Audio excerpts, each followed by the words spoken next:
ఇప్పుడే జీ5 app download చేయండి. చూడండి మీ ఫేవరెట్ టీవీ షోస్ ఎప్పుడైనా ఎక్కడైనా. వదినా, నువ్వేంటి ఇంకా అక్కడే నిలబడ్డావు? రా, వచ్చి పసుపు దంచు.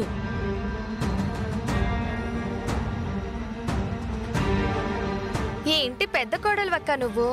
అన్నింటికి నువ్వు ముందుండి జరిపించాలి గాని అలా పరాయి వాళ్ళ ఇంటి వేడుక అన్నట్టు దూరంగా ఉంటే ఎలా? జానకి, శ్రీను పద్మ కడుపున పుట్టాడే గాని పెరిగిందంతా నీ చేతుల మీదేగా. నీ బిడ్డ పెళ్లి జరగబోతుంటే నువ్వు అలా ఉంటే ఎలాగే? రా వదినా, రా, వచ్చి మొదట నీ చేత్తోనే పసుపు దంచు. రా. నేనెందుకులే పద్మ, పెద్ద ముత్తైదులు వచ్చి ఉన్నారు కదా, వాళ్ల చేతుల మీదుగా ఆ పసుపు దంచే కార్యక్రమం జరిపించండి.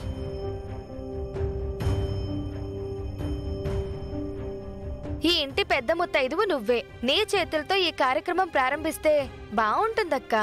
రా. ఏంటత్తయ్య, నా పెళ్ళంటే అందరికన్నా ఎక్కువ సంతోషించింది నువ్వు. నాకు మా అమ్మెంతో నువ్వు అంతే. నువ్విలా ఏమీ పట్టనట్టుంటే నాకు బాధగా ఉంది.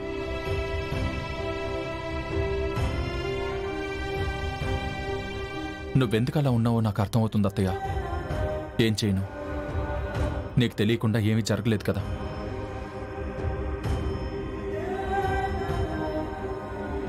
జానకి, ఈ పెళ్లి నీ చేతుల మీదుగా జరగాలని వాడి ఆశే. నువ్వు అలా ఉంటే ఎలాగమ్మా? జానకి, మనం కోరుకున్నది జరక్కపోవడమే జీవితం. సీనుకి మనం అత్తామామలమే కాదు, అమ్మా నాన్నలం కూడా. ఆద్య గురించి నువ్వు బాధపడుతున్నావని అర్థమవుతుంది, కానీ తన గురించి నువ్వు బాధపడి సీనుని బాధ పెట్టడం మంచి పద్ధతి కాదు.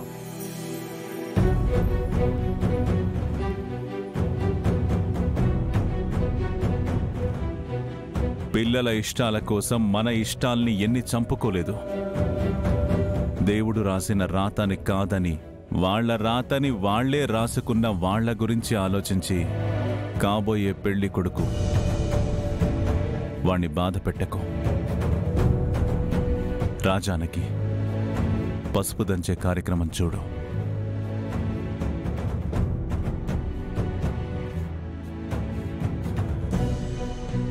కానివ్వండమ్మా.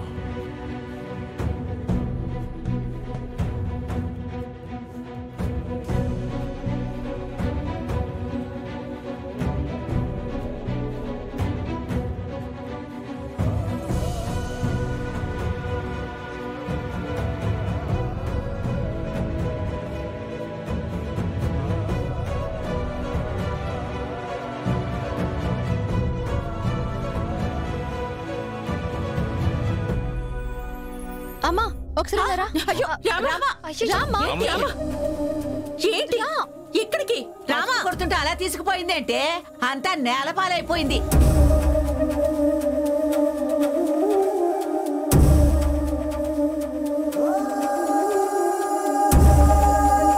రామా, ఎక్కడికి?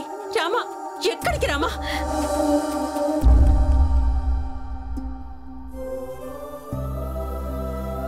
ఏమైంది? రామా, ఏమైంది? ఎందుకు ఏడుస్తున్నావు? ఈ కన్నీళ్ళేంటి? తప్పు జరిగిపోతుందమ్మా, చాలా పెద్ద తప్పు జరిగిపోతుంది. తప్పా? అవునమ్మా, నాన్న, నువ్వు, నేను అందరం మనకి తెలియకుండానే పెద్ద తప్పు చేస్తున్నామమ్మా. ఏం మాట్లాడుతున్నావు రామా? భావని తనతో అమెరికా పంపించాలి, లేదంటే ఈ పెళ్లి వద్దు అందని అందరం ఆద్య తప్పు చేస్తుంది అనుకుంటున్నాం కదా, కానీ తప్పు చేస్తుంది ఆద్య కాదమ్మా, మనమే సరిదిద్దుకోలేని తప్పు చేస్తున్నామమ్మా. ఆద్యతో అంత స్నేహంగా ఉన్నదాన్ని, ఆద్య వల్ల బతకడం నేర్చుకున్నదాన్ని, నేను కూడా ఆద్య మనసు అర్థం చేసుకోలేకపోయానమ్మా. రామా, అసలేం జరిగిందో చెప్పు చెప్పు. ఆద్య మొండిగా బావని పెళ్లి చేసుకోనని ఎందుకందో తెలుసా అమ్మా? ఎందుకు? శ్రీను బావ అంటే ఆద్యకి ఇష్టం లేక కాదు. శ్రీను బావని మన నుంచి దూరం చేయడానికి కాదమ్మా. బావ మనకి దూరం కాకూడదు అనే ఆద్య మన నుంచి దూరంగా వెళ్ళిపోవాలని అలా మాట్లాడిందమ్మా. నాకి పెళ్లి వద్దు అని అందరి ముందు ఆద్యనే చెప్పింది కదమ్మా. అలా చెప్పడానికి కారణం బావంటే ఆద్యకి ఇష్టం లేక కాదు, బావకి ఆద్య అంటే ఇష్టం లేకపోవడం వల్ల. సేనయ్యకి ఇష్టం లేదా? అవునమ్మా, ఆ మాటే బావ నాతో చెప్పాడు. కానీ ఆద్య మీద ఉన్న కోపంతో అలా అంటున్నాడని అనుకున్నాను. కానీ బావ నిజంగానే ఆద్యని పెళ్లి చేసుకోవడానికి ఇష్టపడట్లేదని అప్పుడు నాకు తెలియదమ్మా. మావయ్యకి భయపడి ఆద్యతో ఈ పెళ్లి నాకు ఇష్టం లేదు అని చెప్పలేకపోతున్నాను అని, లేదంటే అప్పుడే చెప్పేవాడినని బావ నాతో చెప్తుంటే అది ఆద్య విందంట. ఆ విషయం నాకు ఇప్పుడే తెలిసిందమ్మా.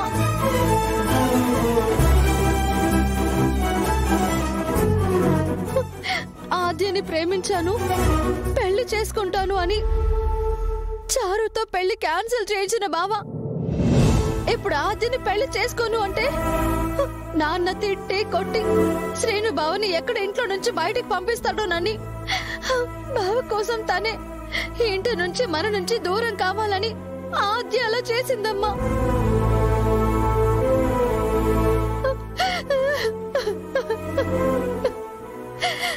తనని ఇంతగా అభిమానించిన మనకి శ్రేణు భావని దూరం చేసి, ముఖ్యంగా నిన్ను నాన్నని బాధ పెట్టడం ఇష్టం లేక ఆ కండిషన్ పెడితే ఎవరు ఒప్పుకోరని ఆద్య అలా మాట్లాడిందమ్మా.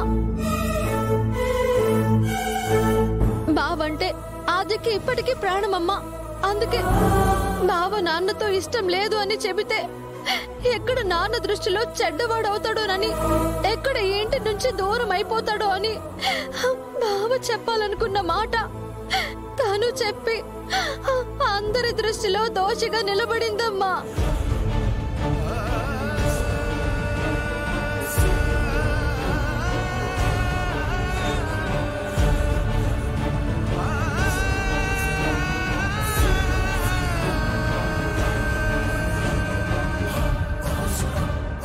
పెళ్ళైన మరుక్షణం శ్రీను నాతో పాటు అమెరికా వచ్చేయాలి. జీ5 యాప్ డౌన్లోడ్ చేసి అన్ని ఎపిసోడ్స్ పూర్తి ఉచితంగా చూడండి.